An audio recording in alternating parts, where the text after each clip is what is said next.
बिस्मिल्लाहिर्रहमानिर्रहीम। Today's topic of discussion is past use of chemotherapy. आज की इस वीडियो के अंदर हम कीमोथेरेपी के पास्ट इंपॉर्टेंट क्वेश्चंस को कवर करने वाले हैं with the help of date notes. और ये नोट्स के जो आंसर्स डिराइव्ड हैं, ये आंसर्स लिपनकॉर्ट से, मिली कैटसन से और बिग कैटसन से लिए गए हैं। यानी यूएचएस की रिकमेंडेड बुक से आंसर लिए गए हैं, जबकि क्वेश्चंस पास्ट पेपर की बुक से उठाए हैं। तो आपने अभी से वीडियो को लाइक कर देना है, चैनल पर नहीं हो तो सब्सक्राइब कर देना है। और वीडियो के लास्ट में एक सरप्राइज़ भी होगा, तो वीडियो को लास्ट तक देखना।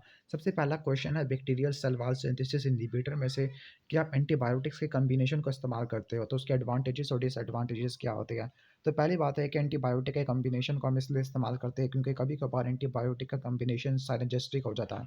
फॉर एग्जाम्पल बीटा लैक्टेम और अमाइनोग्लाइकोसाइड का। और इसके अलावा आपको ये भी पता है कि ट्राइमिथोप्रिम सल्फामिथोक्साजोल ये साइनर्जिस्टिक ब्लॉक प्रोवाइड करते हैं। कभी कभार अननाउन इन्फेक्शन को ट्रीट करने के लिए या मिक्स इन्फेक्शन को ट्रीट करने के लिए हमें एंटीबायोटिक को मिलाना पड़ता है, या फिर उस वक्त हमें एंटीबायोटिक का कॉम्बिनेशन यूज़ करना पड़ता है जब ऑर्गेनिज्म की वेरिएबल सेंसिटिविटी हो। फॉर एग्जांपल टीबी वाले ऑर्गेनिज्म के अंदर अगर एक से रेजिस्टेंट हो गया तो वो दूसरे से किल हो जाएगा। ओके, तो पहला साइनर्जिस्टिक, दूसरा अननाउन या मिक्सड इन्फेक्शन, तीसरा वेरिएबल सेंसिटिविटी और चौथा टॉक्सिसिटी को मिनिमाइज कर देना by decreasing the dose of individual component, जैसे ट्राइमिथोप्रिम सल्फामिथोक्साजोल को इस्तेमाल करते हैं।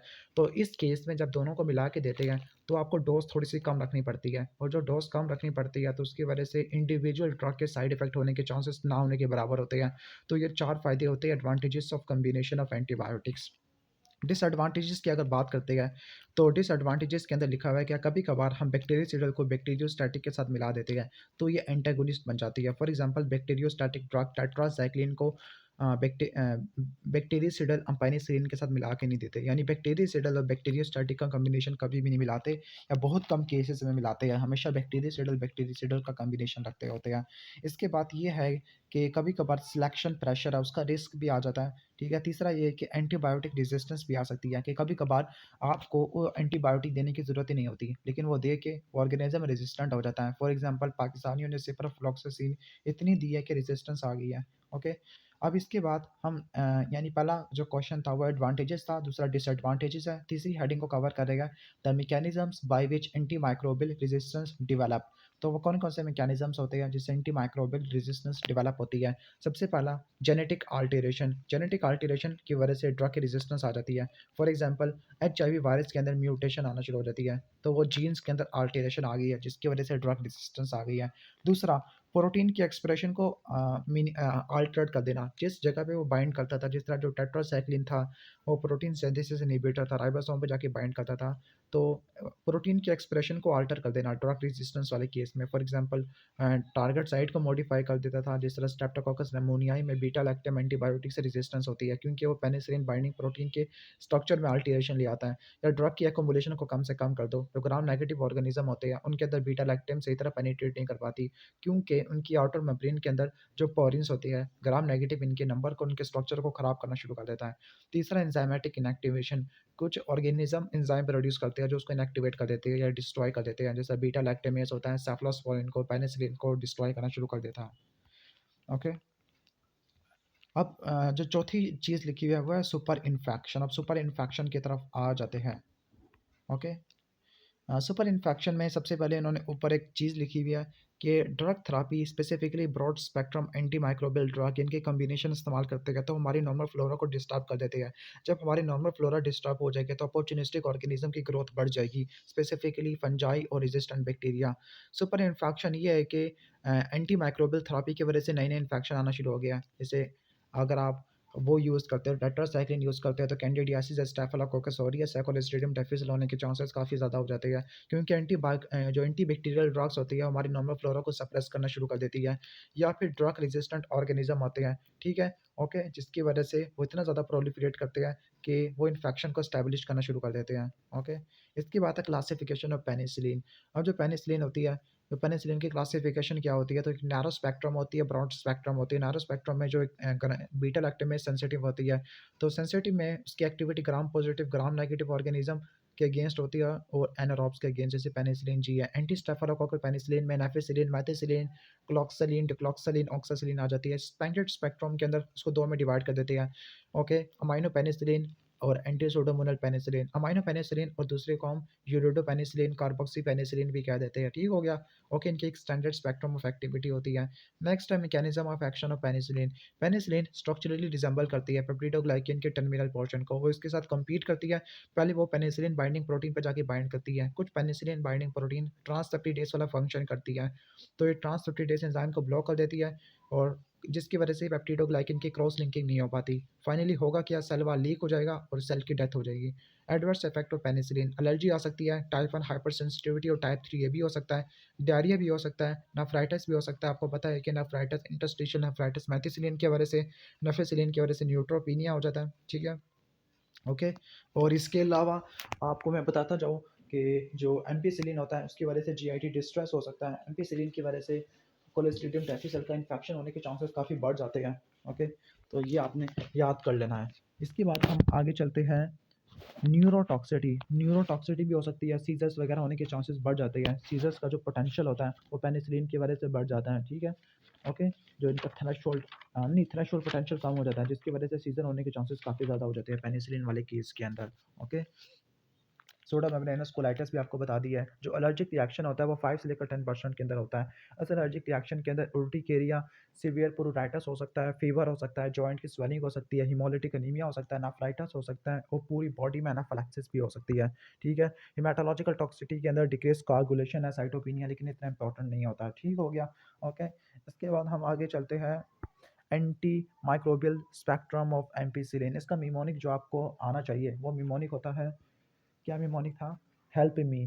तो एच से बनेगा हीमोफिलस इन्फ्लुएंजा, ई से बनेगा एंटीरोकोकाई, एल से बनेगा लिस्टीरिया मोनोसाइटोजिन, पी से बनेगा प्रोटियस मिराबिलिस, एम से बनेगा मोरॉक्सिला कैटरालिस, ई से बनेगा एल्शेशिया कोलाई। ठीक हो गया।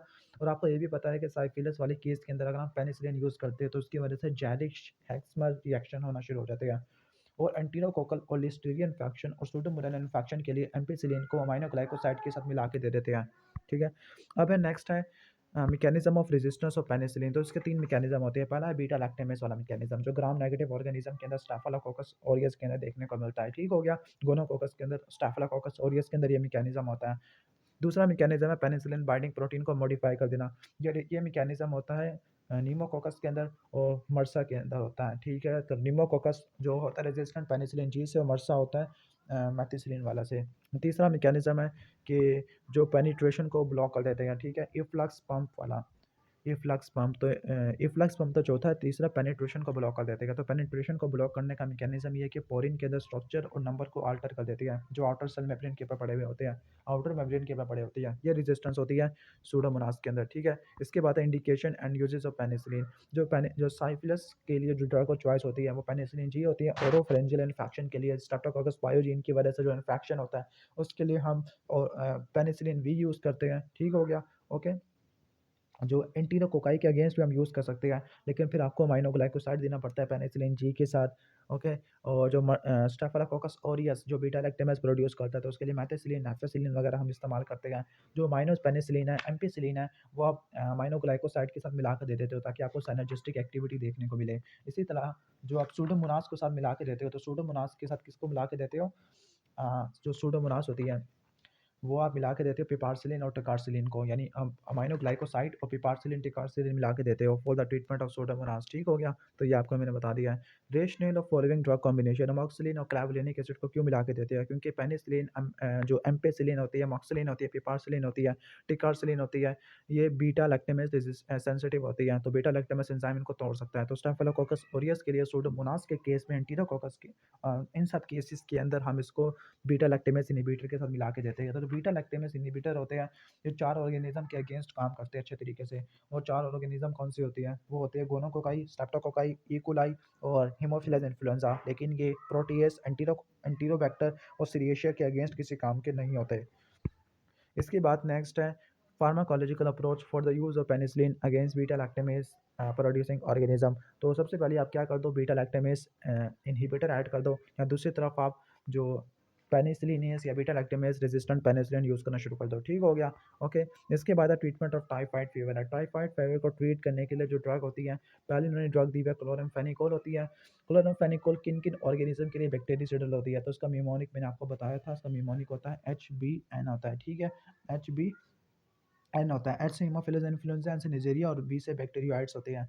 तो ये इस्तेमाल होती है मेनली बैकअप ड्रग के तौर पर फॉर द साल्मोनेला, क्योंकि साल्मोनेला टाइफाइड करवाता है। इसके अलावा नीमोकोकल और मेनिंजोकोकल मेनिंजाइटिस के लिए भी इस्तेमाल होती है। ठीक हो गया, तो 3 ऑर्गेनिज्म होते हैं, इनकैप्सुलेटेड ऑर्गेनिज्म होते हैं। कौन-कौन से? हीमोफिलस इन्फ्लुएंजा है, न्यूमोकोकस है और मेनिंजोकोकस होती है। उनको ट्रीट करने के लिए इस्तेमाल होती है, वो भी बीटा लैक्टेमेस सेंसिटिव इंडिविजुअल के अंदर। ओके, और ये बैक्टीरियोइड फ्लैजिलस को ट्रीट करने के लिए भी इस्तेमाल होती है। इसके बाद जो नेक्स्ट है वो एम्पीसिलिन होती है। नेक्स्ट है कॉट्रीमॉक्साजोल है, फ्लोराकुनिलोन्स होती है, सिप्रोफ्लॉक्सासिन है, एजिथ्रो एजिथ्रोमाइसिन है। तो इसका निमोनिक होता है CAC, इसका निमोनिक था कैक FC है, बड़ा अजीब सा निमोनिक है। तो इसका निमोनिक जो मैंने बनाया था वो कैफ़े था, कैफ़े 2C, CAFE कैफ़े हो जाएगा और 2C आ जाएगा। ठीक है, इसके बाद चलते हैं bacterial cell wall synthesis inhibitor. तो बीटा लैक्टम है, अदर बीटा लैक्टम है, मोनोबैक्टम और एस्टियो नाम आ जाती है। इसके बाद ग्लाइकोपेप्टाइड एंटीबायोटिक में वैनकोमाइसिन आ जाती है, ट्रिकोप्लेन टिलावेंसिन आ जाती है। ठीक है, और इसके अलावा अदर सेल वॉल में सेल वॉल एक्टिव में डेप्टोमाइसिन है, फॉस्फोमाइसिन आ जाते हैं। What is the criteria for choosing of antibiotic? तो उसके कुछ पॉइंट्स होते हैं जो लिपन कोड से लिए गए हैं। सबसे पहला ऑर्गेनिज्म की आइडेंटिटी करनी है, दूसरा ऑर्गेनिज्म की ससेप्टेबिलिटी को चेक करना है, इन्फेक्शन का साइट क्या है, पेशेंट के फैक्टर्स क्या है, उस ड्रग की सेफ्टी एफिकेसी क्या है, कॉस्ट ऑफ थेरापी क्या होती है। इसके बाद ग्राम नेगेटिव ऑर्गेनिज्म को ट्रीट करने के लिए कौन कौन सी ड्रग्स होती हैं, जैसे मोरक्सिला कैटालाइसिस है, ग्राम नेगेटिव कोकाई है, एरोबिक होते हैं। तो इनको ट्रीट करने के लिए जो ड्रग होती है वो है ट्राइमेथोप्रीम सल्फामेथोक्साजोल होती है, सेकंड जनरेशन सेफलोस्पोरिन होती है। इसके अलावा अल्टरनेटिव ड्रग में कुछ और भी होती है, लेकिन हम ड्रग और चॉइस को देखते हैं। निजेरिया गोनोरिया के लिए सेफ्ट्रियाक्सोन और सेफेक्सेम इस्तेमाल करते हैं, लेकिन अगर रेजिस्टेंस आ जाती है तो आप स्पेक्टिनोमाइसिन एजिथ्रोमाइसिन की तरफ चले जाते हो। मेनिंजाइटिस के लिए पेनिसिलिन जी, लेकिन अगर रेजिस्टेंस आ जाती है या थोड़ा सही काम की नहीं कर रही तो क्लोरामफेनिकोल है, सेफ्ट्रियाक्सोन यूज़ करती है, सेफ्टोटैक्सिम यूज़ करते हैं। Gram negative rod E coli Klebsiella protease, इनमें सेफ्लोस्पोरिन यूज़ करते हैं। फर्स्ट और सेकंड जनरेशन है ट्राइमेथोप्रीम सल्फामेथोक्साजोल, ये भी इस्तेमाल करते हैं। एंटीरोबैक्टर सिट्रोबैक्टर सेरेशिया, ये निमोनिक है सेकेंडरी, तो सेकेंडरी में कार्बापेनिम पहले हम यूज़ करते हैं। फिर कोनिलोन्स है, ठीक है, शिगेला के लिए क्विनिलोन्स यूज़ करते हैं, साल्मोनेलास के लिए भी क्विनिलोन यूज़ करते हैं, सेफ्ट्रियाक्सोन भी यूज़ करते हैं। वो साल्मोनेला डिजीज़ करवाता है, उसका नाम है टाइफाइड, और ये पहले बता चुका हूँ। कॉट्रीमॉक्साजोल है, फ्लोराक्विनिलोन है, जिसमें सिप्रोफ्लॉक्सासिन आ जाएगा, एजिथ्रोमाइसिन आ जाएगा। ओके, इसके बाद नेक्स्ट है ग्राम नेगेटिव अराउट दो, इनके खिलाफ जो काम करती है वो मेट्रोनिडाजोल काम करती है, फिर आप क्लिंडामाइसिन यूज़ करते हो, फिर आप कुछ पेनिसिलिन भी यूज़ कर सकते हो। अल्टरनेटिव में क्लोरामफेनिकोल है, कार्बापेनिम है, क्लिंडामाइसिन आ जाती है। ओके, इसके बाद है pharmacological action and clinical uses of third generation cephalosporin. जो सेफ्ट्रियाक्सोन होती है, सेफोटैक्सिम होती है, ये इस्तेमाल होती है for the treatment of meningitis caused by pneumococci मेनिंजोकोकाई हीमोफिलस इन्फ्लुएंजा। तो सेफ्ट्रियाक्सोन और सेफोटैक्सिम है, सिफोटैक्सिम होती है, ये इस्तेमाल होती है मेनिंजाइटिस को ट्रीट करने के लिए। ठीक हो गया। इसके बाद जो बहुत सारी और होती है जो प्रोविडेंसिया के अगेंस्ट एक्टिव होती है, जो सेफ्टोपाराजोम होती है, सेफ्टाजिडिम होती है, ये सूडोमोनास को ट्रीट करने के लिए इस्तेमाल होती है, सेफ्टिजॉक्सिम बैक्टीरियाइड फ्लैजिलस को ट्रीट करने के लिए इस्तेमाल होती है। ठीक है, इसके बाद है adverse effect of third generation cephalosporin. इनकी वजह से एंटी माइक्रोबियल रिस्पॉन्स इंडक्शन हो जाता है, कोलेस्ट्रेडियम डाइफिसल का इन्फेक्शन बढ़ जाता है, सूडोमेम्ब्रेनस कोलाइटिस हो सकता है, एलर्जी हो सकती है, एनाफिलैक्सिस हो सकता है, फीवर हो सकता है, स्किन हो सकती है, रैशेस हो सकते हैं, नेफ्राइटिस हो सकता है, ग्रैनुलोसाइटोपिनिया हो सकता है, हेमोलिटिक एनीमिया हो सकता है, लोकल रिएक्शन हो सकती है, जैसे जहाँ पर टीका लगाया तो वहाँ पर मसल पेन हो सकता है, फ्लेबाइटिस हो सकता है। आगे हम कह सकते हैं डाइसल्फिराम लाइक रिएक्शन भी हो सकता है, हाइपोप्रोथ्रोबिनीमिया भी हो सकता है। इसके बाद है थर्ड जनरेशन सेफलोस्पोरिन के नाम सुनाओ, तो सेफोटैक्सिम है, सेफ्टाजिडिम है, सेफ्ट्रियाक्सोन है, सेफेक्सिम है, सेफपोटेक्सिम है, ठीक है, सेफिडिनिल है, सेफोडिटॉन है, सेफ्टिब्यूटिन है। ठीक है, सॉरी। इसके बाद क्लासिफिकेशन ऑफ सेफलोस्पोरिन है। सेफलोस्पोरिन को डिफरेंट क्लासिफिकेशन में डिवाइड करते हैं, first generation, second generation, third generation और फोर्थ जनरेशन। फिफ्थ जनरेशन में सेफ्टोलोन आती है, फिर फोर्थ में सेफेबिम आती है, थर्ड में सेफोटैक्सिम सेफ्टाजिडिम आती है, सेकंड के अंदर सिफोक्साटिन सिफोटिटान सिफोरॉक्सिम आती है, सिफोलेक्सिन सेफाजोलिन फर्स्ट के अंदर आ जाती है।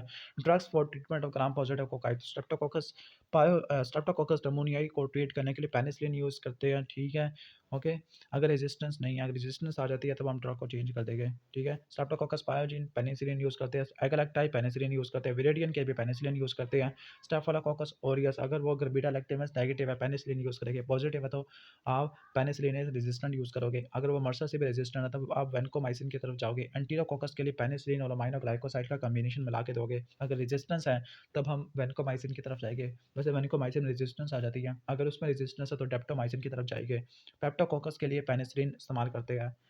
Drug of first choice for staphylococcus के लिए वैनकोमाइसिन होती है। Other uses of vancomycin, vancomycin को जेंटामाइसिन के साथ मिला के देते हैं for the treatment of enterococcal endocarditis. ठीक हो गया, ओके। एंडोकार्डाइटिस के लिए जेंटामाइसिन के साथ मिला के देंगे, सेफ्ट्रैक्सोन के साथ मिला के देंगे, ताकि हम जो मेनिंजाइटिस होता है पीआरएसपी की वजह से उसको ट्रीट कर सकें। जो ओरल वैनकोमाइसिन होती है कोलोस्ट्रिडियम डिफिसिल को ट्रीट करने के लिए इस्तेमाल होती है। नेक्स्ट है अमोक्सिलिन। अमोक्सिलिन का मैकेनिज्म ऑफ एक्शन है, उसको क्वेश्चन नंबर 5 में एक्सप्लेन कर चुकी है। आपको पता है कि पेनिसिलिन होती है। एडवर्स इफेक्ट्स को भी एक्सप्लेन कर चुके हैं, ठीक है। आगे चलते हैं drugs to treat beta lactamase positive staphylococci. तो पहले सबसे पहले आप क्या करोगे, बीटा लैक्टेमेस पॉजिटिव है, ठीक है, बीटा लैक्टेमेस प्रोड्यूस कर रहा है, तो आप पेनिसिलिनेस रेजिस्टेंट पेनिसिलिन दोगे। मैथिसिलिन है, नाइफेसिलिन है, नाइफेसिलिन पारेंटरली देते हो, लेकिन जो डॉक्सासिलिन है वो ओरली देते हो। सेफ्लोस्पोरिन है फर्स्ट जनरेशन, और उसके अलावा वैनकोमाइसिन ही हम यूज़ कर सकते हैं। इसके बाद है mode of action of cephalo penicillin हो चुका है। नेक्स्ट चैप्टर है chloramphenicol, tetracycline, macrolides, clindamycin, streptogramin, लिनाजोलाइड।